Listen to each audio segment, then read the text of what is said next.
Gérer son burn-out. Nous sommes au début de 2024 et se manifestent déjà les signes d'une fatigue, d'une lassitude, d'une usure, voire les prémices d'un burn-out hivernal. Il est vrai qu'en cette saison, nous subissons les levées de soleil tardifs et les couchers de bonne heure. Cela joue sur notre état général et notre psychisme. On ne peut s'en extraire facilement. Nous connaissons de surcroît souvent cette impression d'être dans un tunnel d'habitude, dans un rond de contraintes et d'obligations. Notre vie nous semble manquer de vie. Notre existence est étroite. Et ceux qui nous entourent ne s'en rendent pas compte. Ils s'appuient sur nous et nous devons assurer.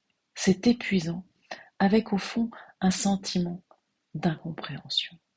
Nous sommes au service des autres qui en demandent toujours plus.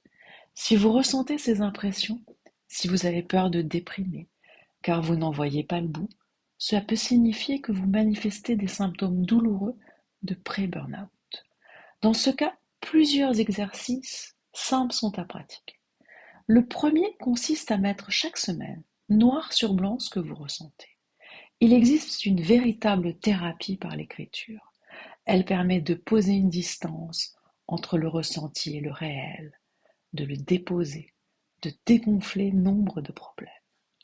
Le deuxième exercice consiste à redéfinir ses objectifs, professionnels et ou familiaux, d'en limiter la quantité et les partager avec ceux qui se trouvent concernés.